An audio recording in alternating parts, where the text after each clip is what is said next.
you're angry ఈర్ష్య వచ్చేస్తుంది. or jealous, ఇలాంటి వచ్చినప్పుడు మనం ఏం చేయాలి? what should we do then? కోపం వచ్చినప్పుడు ఈ కోపాన్ని విజృంభింప చేయకూడదు. When once you are angry, don't express. దాన్ని అరికట్టడానికి ప్రయత్నించాలి. Control to the extent ఛీ, possible. ఈ కోపం నా చెడ్డ కోసం వస్తున్నాయి. This anger is a bad quality. ఇది నా చెడ్డ quality. It is my bad quality, ఈ యొక్క anger. చెడ్డ పనులు చేస్తుంది And it does bad అని deeds. ఒక టంబ్లర్ చల్లటి నీళ్లు త్రాగేసి Drink some tumbler full of cool water. కూర్చో ఒక చోట, Sit aside ఏదైనా ఒక నామాన్ని స్మరించు. and repeat God's name. కొంతసేపటికి అది తగ్గిపోతుంది. Then the anger would be pacified. లేక Oh. నీకు కోపం ఇంకా మరింత అధికంగా అయిపోతే ఏకాంతమైనటువంటి ఒక ప్రదేశానికి వెళ్ళు.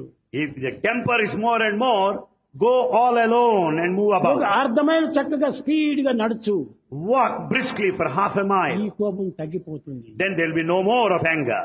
ఈ విధంగా కోపాన్ని తగ్గించుకోవడానికి ఎన్నో సులభమైన మార్గాలు ఉన్నాయి. Many easy techniques are given to conquer anger. కానీ ఈనాటి పిల్లలు దాన్ని తగ్గించుకోవడానికి ప్రయత్నం చేయటం లేదు. But modern students are not దాన్ని making అభివృద్ధి attempt to do. పరచుకోవడానికి ప్రయత్నం చేస్తున్నారు. In fact, the temper ఈ is సమయం increasing. తప్పితే వాడిని తిట్టడానికి మరొక సమయం లేదు. This is the right time to bang him, accuse him, or else I lose the వాడు opportunity. ఉన్న దగ్గరనే మనం నిల్చుకొని వాడిని ఇష్టం వచ్చినట్టు తినేస్తాం. Let me stand there and see to it.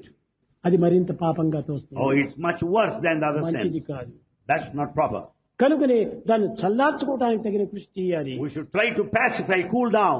ఆ విధంగా మనలో వచ్చినటువంటి దుర్మార్గమైనటువంటి గుణములను క్రమక్రమేణా దైవ ప్రార్థన చేతను దైవ చింతన చేతను తగ్గించుకోవడానికి ప్రయత్నించాలి.